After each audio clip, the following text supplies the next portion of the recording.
Israel सैन्य हमले के बीच ईरान पूरी तरह से अव्यवस्था और अराजकता में है। यहाँ के लोग अनिश्चितता का सामना कर रहे हैं।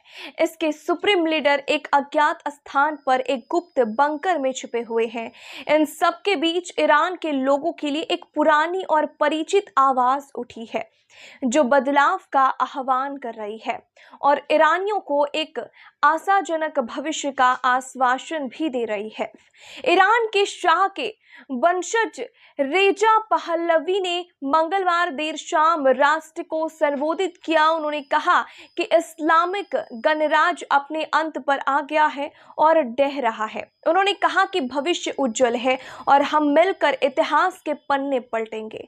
गौरतलब है कि शाह परिवार के नेतृत्व और वंश के तहत ईरान एक जीवंत राष्ट्र था। वह लोकतांत्रिक मूल्यों के साथ एक संवैधानिक राजशाही था।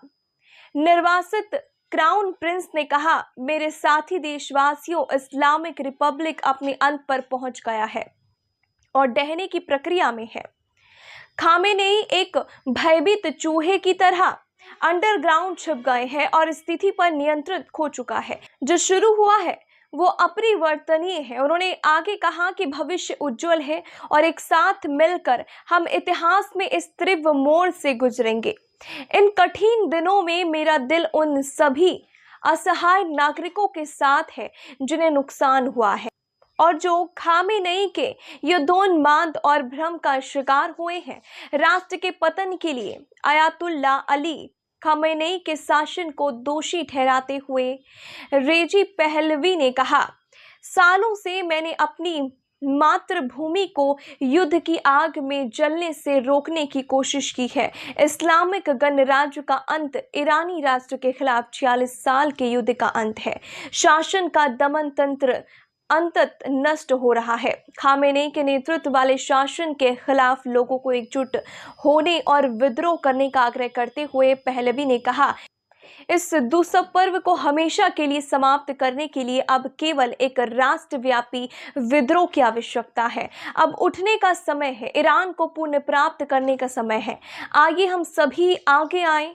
बंदर अब्बास से बंदर अजील तक, सिराज से इस्फहान तक, तबरीज से जाहेदान तक, मशहद से अहवाज तक और शहर ए कोट से करमान शाह तक और इस शासन का अंत करें।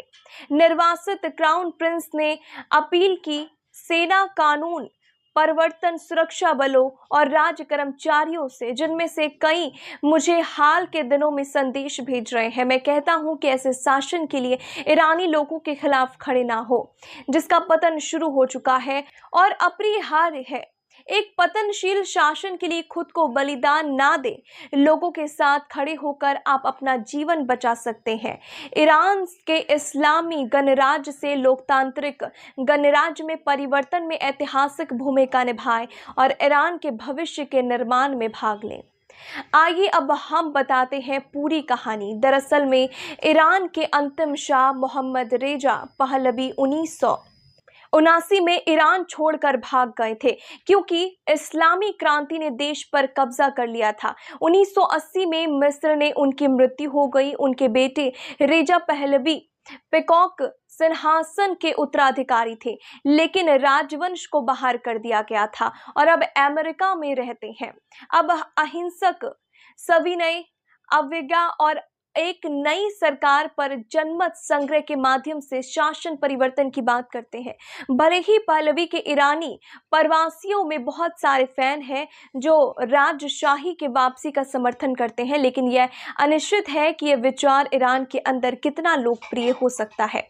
ईरान के वो लोग ज्यादा जिंदा बचे नहीं हैं जिन्होंने इस्लामी क्रांति से पहले के जीवन को देखा है। पहलवी के पिता 46 साल पहले जिस देश से भाग गए थे, आज वह उससे बहुत अलग दिखता है। इस्लामी क्रांति से पहले ईरान की अमेरिका और इजराइल दोनों के साथ दोस्ती थी, लेकिन तेहरान और वाशिंगटन 1979 से कट्टर दुश्मन रहे। अब अमेरिका समर्थित शाह की सरकार को हटा दिया गया था और इस्लामिक गणराज्य की स्थापना हुई थी जिसके सर्वोच्च नेता आयतुल्ला थे।